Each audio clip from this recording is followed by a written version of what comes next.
Bismillahirrahmanirrahim. Assalamualaikum warahmatullahi wabarakatuh. Alhamdulillahirabbil alamin. Wa bihi nasta'inu ala umuri dunya waddin. Wa ala alihi wa sahbihi ajmain. Rabbi israh li sadri wa yassir li amri. Wahlul 'uqdatam min lisani yafqahu qawli. Alhamdulillah kita bisa berkumpul kembali ya.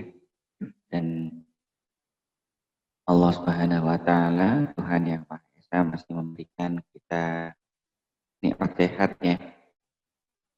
Sampai kita tidak bisa menghitungnya ya. Jadi memang hari ini kita tak terasa sudah pertemuan ke-11 ya. Modul ke-11, minggu ke-11.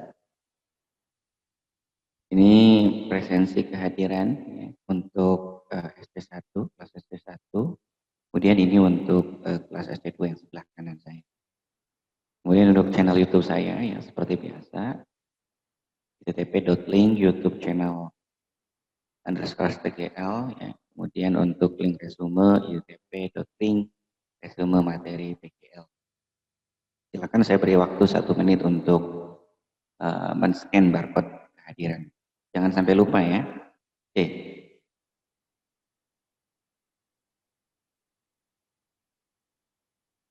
Ya, untuk modul 11 kita akan membahas tentang metode evaluasi dan validasi hasil. Memang ini adalah sebuah uji ya, alat uji ya, tools untuk menguji, di mana setiap algoritma baik supervised atau unsupervised atau reinforcement yang telah kita gunakan untuk mengcluster, untuk mengklasifikasi ataupun untuk memprediksi itu perlu diuji untuk dievaluasi, baik metode evaluasinya menggunakan apa, kemudian validasi hasilnya seperti apa. Jadi memang perlu dilakukan ya, perlu dilakukan apalagi kalau sudah mencoba ya, menguji coba algoritma yang akan diterapkan di penelitian kalian ke depan ya, akan diuji, baik penelitian, eksperimen, maupun uji coba yang kalian akan lakukan. Untuk gambaran diskusi kita hari ini adalah evaluasi metode dan validasi hasil. Untuk capaian pembelajaran mata kuliah, ya, secara umum kita sudah beranjak ke C3 ya, mahasiswa mampu memberikan contoh metode evaluasi dan validasi hasilnya, di mana kemampuan mahasiswa dalam memberikan contoh-contoh bagaimana mengetahui validitas sebuah algoritma ya, dari sebuah algoritma itu. Jadi yang pertama ada pengumpulan data sekunder ya. Jadi data sekunder adalah data yang dihasilkan dari penelitian orang lain yang dibuat untuk tujuan berbeda tapi bisa dimanfaatkan. Jadi kalau kalian nanti penelitiannya menggunakan penelitian literatur, itu menggunakan data sekunder ya. Jadi hasil penelitian-penelitian terdahulu yang sudah dilakukan, kalian gali ya, kemudian kalian dapatkan misalkan data-datanya, itu disebut dengan data sekunder.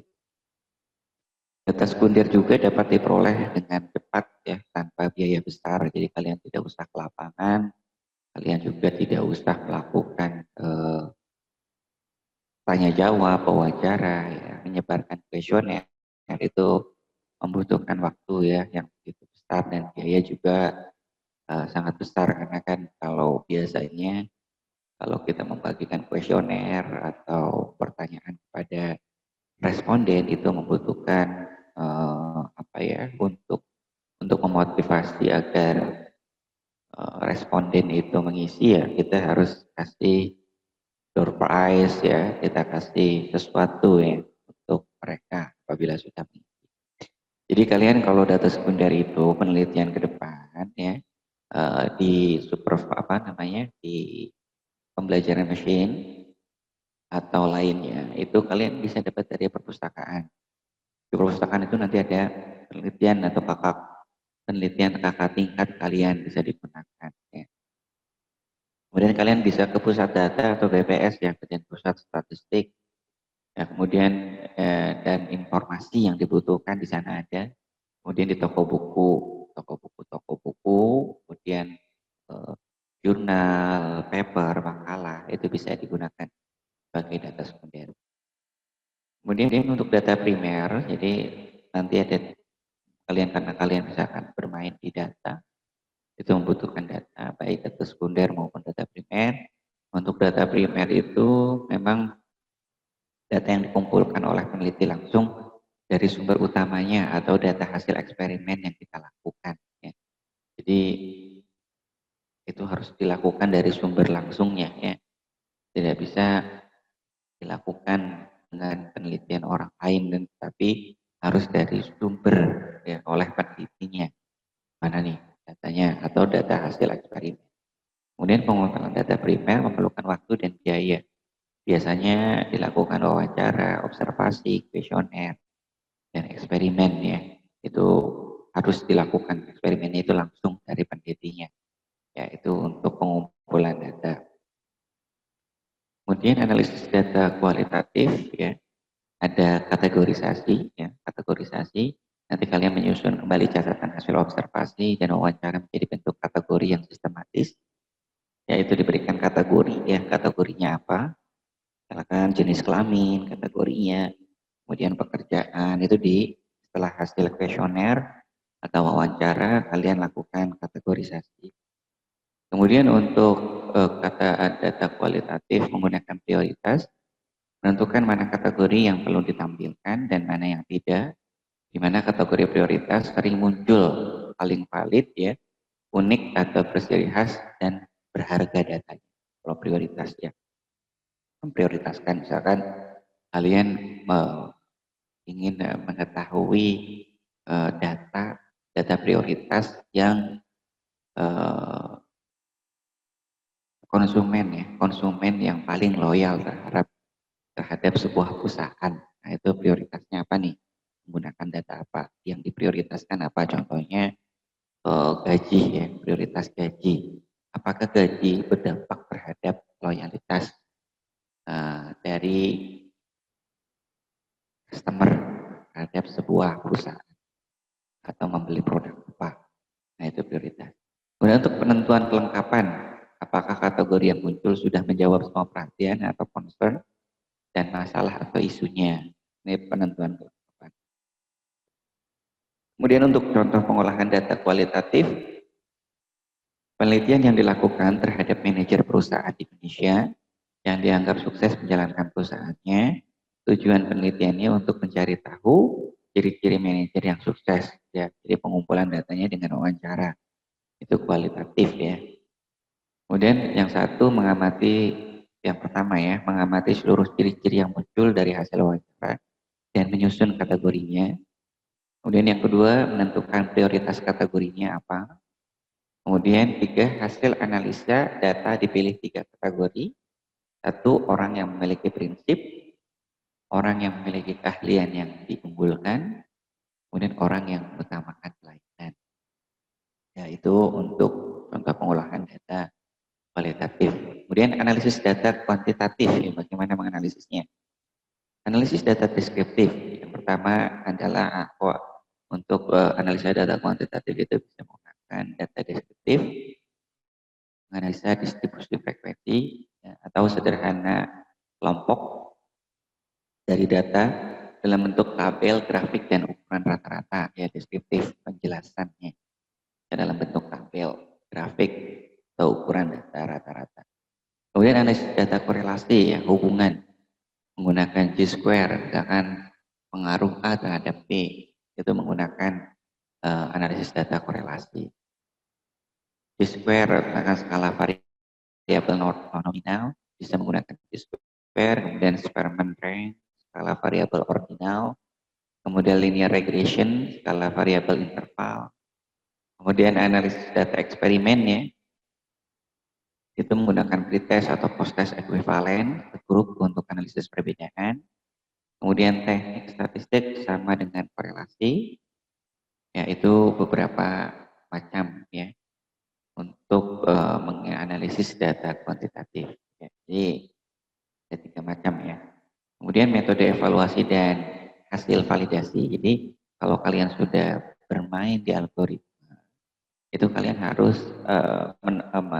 mengetahui metode apa yang sesuai dan bagaimana hasil validasi.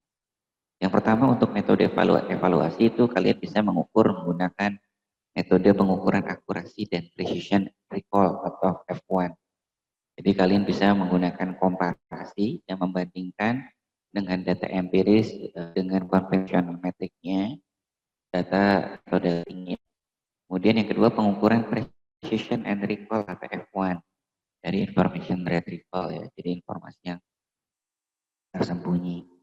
Kemudian untuk yang kedua ada metode RUC atau error curve atau AUC dan pengukuran error. Contoh pengukuran AUC untuk kurva ROC makin besar makin baik. Kemudian untuk pengukuran nilai error atau RMSE, root mean square error dan sebagainya, kalau itu ya validasinya itu semakin kecil semakin baik ya untuk metode yang error curve atau AUC. Kemudian untuk metode pengukuran performansi, efisiensi dan speed itu pengujian oleh developer atau tester dengan tujuan apakah software yang dibuat sesuai dengan non-fungsional atau requirement-nya atau syarat pembuatannya. Itu biasanya di mahasiswa RPL ya atau sistem informasi mengukur performansi, efisiensi dan kecepatan. Kemudian yang keempat ada metode statistik, jadi bisa menggunakan uji bida atau t-test, f-test atau lainnya seperti eksperimen versus kontrol, pretest versus post-test ya, atau menggunakan uji statistik lain. Kemudian yang terakhir ada metode user acceptance test ya. Biasanya ini dilakukan oleh mahasiswa sistem informasi ya. Pengujian oleh pengguna dengan tujuan apakah software yang dibuat sesuai dengan fungsional requirement. Kuesioner dapat dibuat dengan skala Likert-Lewis itu mahasiswa SI ya. Sistem informasi mengukur user assessment atau tes usability testing, yaitu untuk metode evaluasi dan validasi. Ya, untuk akurasi dan conventional metric ya, untuk mengukur akurasi salah satunya ini ada dataset. Kita bisa melihat sini ada dataset humidity, outlook, dan temperatur ini menghitung hujan ya. Hujan atau ya prediksinya yes atau no. Ini ada 14 dataset ya, 14 record ya. Ada 14 record, 1 dataset, 14 record, kemudian ada 4 atribut yang spesial, ada play, ada confidence ya.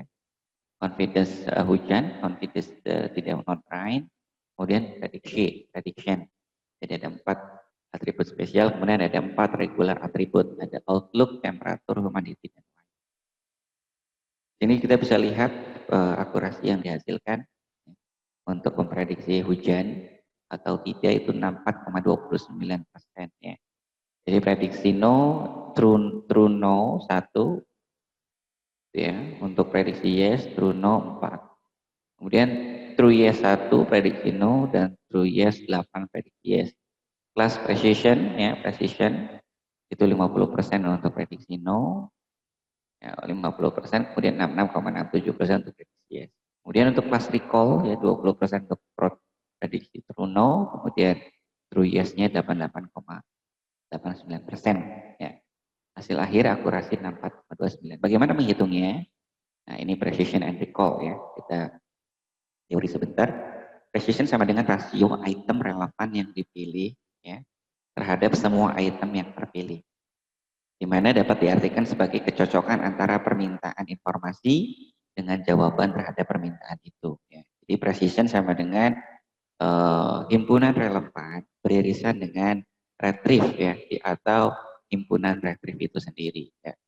Itu untuk precision. Kemudian untuk recall sama dengan rasio dari item relevan yang dipilih terhadap total jumlah item relevan yang tersedia. Jadi recall merupakan probabilitas bahwa suatu item yang relevan akan dipilih. Ya. Jadi recall sama dengan himpunan relevan yang beririsan ya dengan retrieve atau himpunan relevan. Jadi kalau yang tadi precision itu di retrieve-nya, kalau recall itu di collection. Jadi rumus F1 ya, precision and recall digunakan untuk representasi penggabungan antara precision and recall, di mana F1 sama dengan 2 precision kali recall dibagi dalam kurung precision ditambah recall. Ya, itu rumusnya, rumus sederhananya untuk menghitung precision and recall. Sini ada kasus ya. Ini ada kasus, ada himpunan C, irisan A, dan himpunan B, relevan dan retrieve ya. Itu ada collection. Kemudian di sini ada retrieve A, B, not retrieve itu C, D. Jadi relevan dan not relevan. Nah, C dan BD. Nah, di sini kalian bisa lihat relevan sama dengan A ditambah C atau semua dokumen ya, semua dok relevan. Kalau not relevan sama dengan B plus D, semua dok tidak relevan. Jadi untuk retrieve sama dengan A plus B atau sama adalah semua dok terpilih. Not retrieve sama dengan C plus D, semua dok tidak terpilih. Kemudian collection sama dengan A plus B plus C dan plus D. Nah ini untuk ya untuk rumusnya ya, rumusnya dari untuk precision and recall. Maka dapat dirumuskan sebagai berikut. Precision sama dengan A dibagi ya dalam kurung A plus B atau relevan dan dipilih atau semua dok terpilih. Untuk recall A dibagi A tambah C dalam kurung relevan dan dipilih semua dok relevan.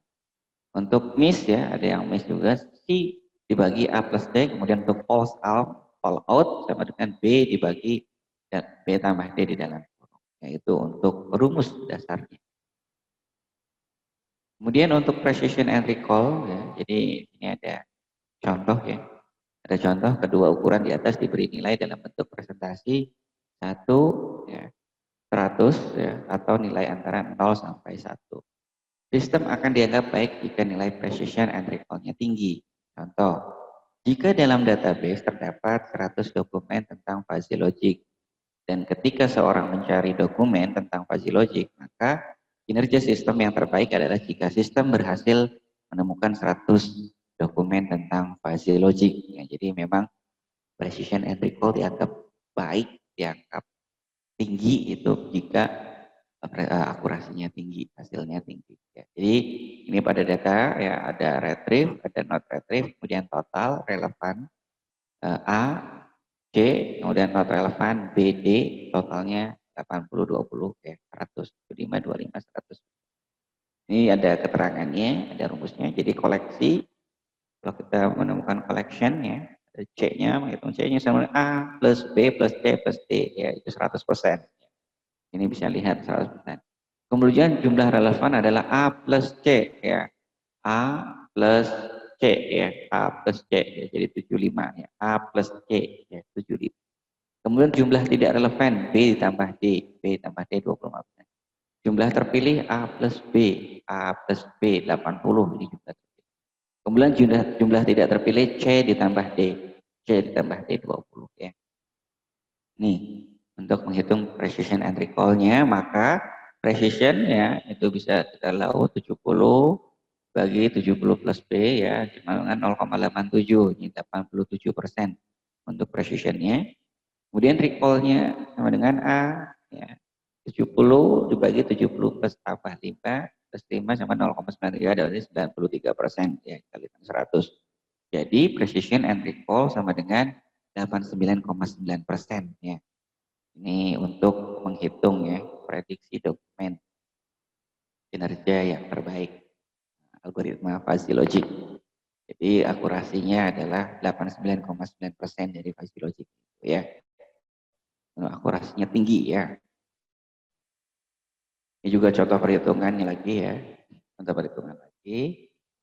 Ya akurasi rendah karena ini sangat rendah ya. Sangat rendah sekali akurasi.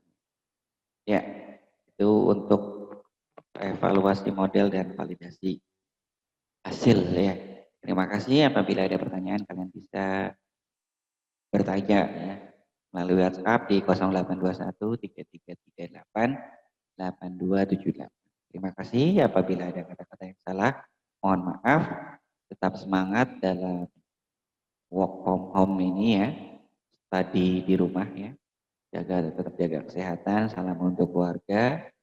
Mudah-mudahan kita semua terbebas dari COVID-19 ini. Terima kasih. Wassalamualaikum